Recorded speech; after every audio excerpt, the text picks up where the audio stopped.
नमस्कार, हरिभूमि टीवी के news bulletin में आपका स्वागत है और आइए फटाफट अंदाज में नजर डालते हैं आज की प्रमुख खबरों पर।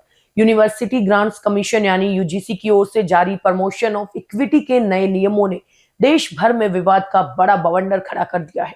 जहां एक ओर सरकार इसे पिछड़े वर्गों के हितों की सुरक्षा बता रही है, वहीं दूसरी ओर जनरल कैटेगरी के छात्रों और स्वर्ण संगठनों ने इसे अपने खिलाफ एक तरफा और दमनकारी कदम करार दिया।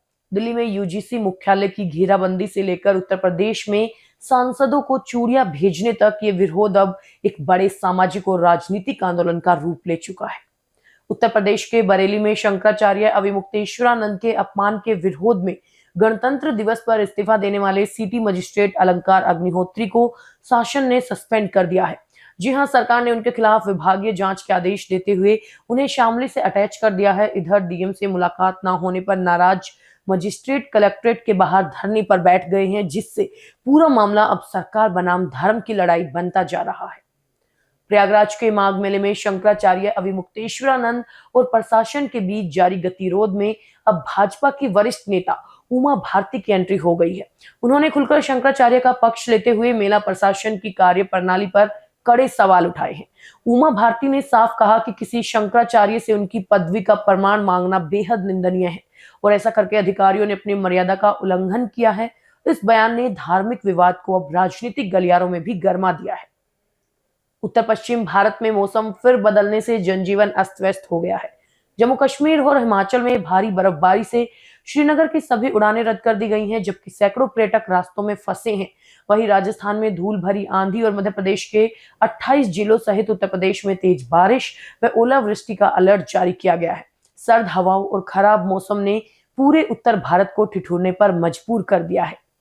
संसद के आगामी बजट सत्र को सुचारू रूप से चलाने के लिए केंद्र सरकार ने आज सर्वदलीय बैठक बुलाई, जिसमें 35 से अधिक राजनीतिक दलों के प्रतिनिधियों ने हिस्सा लिया। रक्षा मंत्री राजनाथ सिंह की अध्यक्षता में हुई इस बैठक में विपक्ष ने किसानों के मुद्दे, फ्री ट्रेड एग्रीमेंट और सोशल मीडिया पर पाबंदी जैसे विषयों पर चर्चा की मांग की। ये सत्र 28 जनवरी को राष्ट्रपति के अभिभाषण से शुरू होगा और वित्त मंत्री निर्मला सीतारमण 1 फरवरी को अपना लगातार 9वां बजट पेश करेंगे।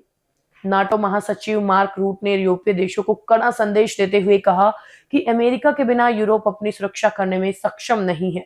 ब्रुसेल्स में यूरोपीय संसद को संबोधित कर रूट ने चेतावनी दी कि यदि यूरोप अकेले चलने का सपना देख रहा है तो उसे अपना रक्षा बजट जीडीपी के 10% तक बढ़ाना होगा और खुद की परमाणु क्षमता विकसित करनी होगी। उन्होंने राष्ट्रपति ट्रंप की रणनीतियों का समर्थन करते हुए कहा कि यूरोप अब भी अमेरिकी सैन्य शक्ति पर ही निर्भर है। अमेरिका में जारी विनाशकारी बर्फीले तूफान ने पूरे देश को अपनी चपेट में ले लिया है, जिससे अब तक 30 लोगों की जान जा चुकी है। राष्ट्रपति डोनाल्ड ट्रंप ने बिगड़ते हालातों के मद्देनजर वाशिंगटन डीसी समेत 20 राज्यों में इमरजेंसी की घोषणा की है। भारी बर्फबारी और बर्फीली हवाओं से करीब 8,000 उड़ानें रद्द कर दी गई हैं, जबकि 7 लाख से अधिक घर अंधेरे में डूबे हुए हैं। इस तूफान से लगभग 21 करोड़ की आबादी सीधे तौर पर प्रभावित हुई है। पंजाब पुलिस ने सिद्धू मूसेवाला हत्याकांड के मुख्य साजिशकर्ता गोल्डी बराड के माता पिता को अमृतसर के एक होटल से गिरफ्तार कर लिया है। श्री मुक्तसर साहिब पुलिस की इस कार्रवाई में शमशेर सिंह और उनकी पत्नी प्रीतपाल कौर को 2 साल पुराने रंगदारी के मामले में हिरासत में लिया गया है। उन पर एक शिक्षक से 50 लाख रुपए की फिरौती मांगने और जान से मारने की धमकी देने का आरोप है। पुलिस जांच में सामने आया है कि दोनों फिरौती की रकम से अपना गुजारा कर रहे थे। बिहार के पूर्णिया में शहर के बड़े मक्का व्यवसायी की गोली मारकर हत्या कर दी गई।